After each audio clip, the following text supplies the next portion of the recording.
Mark of the Expert Corner Group.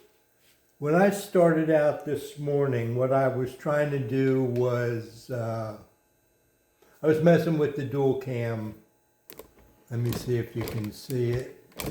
No, it's over, hidden behind there. The dual cam vise that I just made on the Wii 130, what I call it the High Boy, dual cam High Boy. It's a Wii 130 on steroids. And I started playing with it because I wanted to see how low could you go. And this is a practice knife, a Victorinox practice knife. It happens to be a good knife for what it is. You know, it's a knife that's meant to be used. And it's not very tall. Some people say that that's a narrow knife. I say it's not very tall, meaning the height above the clamp when you clamp it. So this is about as narrow as a knife that I play with because it's a practice knife. Excuse me. And I don't worry about messing up the knife, and I don't worry about the vise. So I wanted to go and test. I started on the dual cam vise on the High Boy, and I ended up here.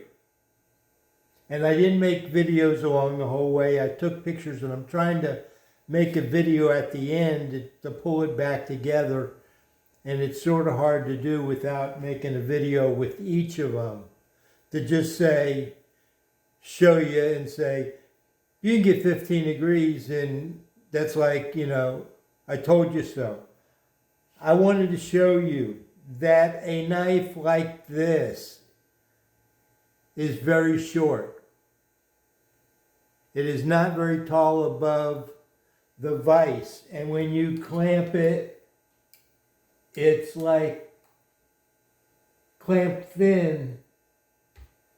That's like 3/8 of an inch above the vise. And then you have to get as thin as you can against it that your stone is only contacting the steel and not bumping that rubber. So on my own vise, I thinned that rubber down. I whittled it with a very sharp blade. I can't remember what I used, a sharp razor knife or something. And I'm going to work on it some more. And I have some photographs that I'll post that show that. If I needed to get closer than 15 degrees on this knife, I'll show you what I would do. I would choose a different vise. Anyway,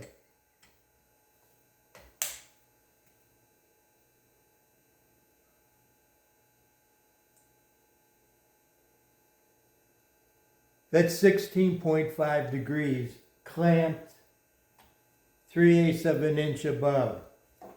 This is a steel that's meant to be sharpened. It's probably a 56, 57 hardness steel, and it's meant to be sharpened probably at 20 degrees.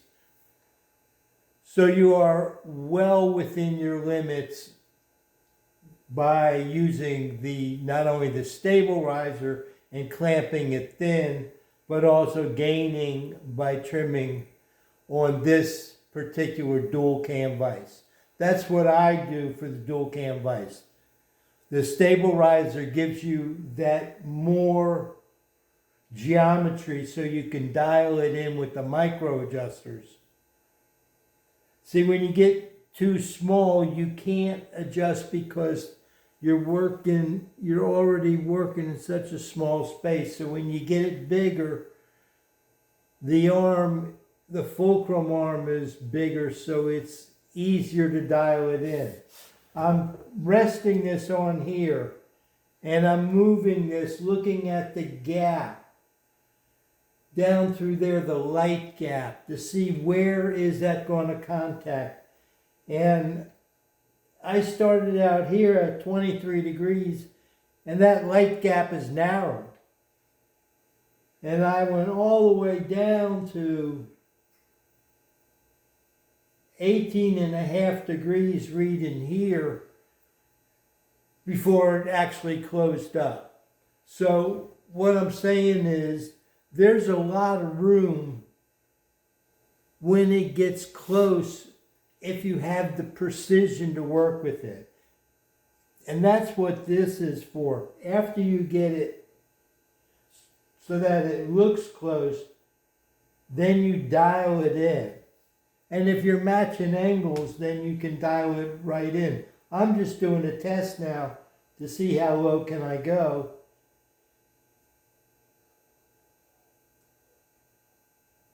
And after I took it off and played with it, unlocked it, I'm at 16.90.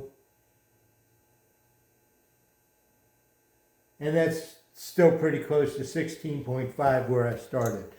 Anyway, the point is that if you want to work with what you want to work with and not need to go to the adapters, there's a way. When you're working within the models, there's only so much you can get out of the models. If you're looking to get more, then there are other models, and we're going to continue talking about the other models.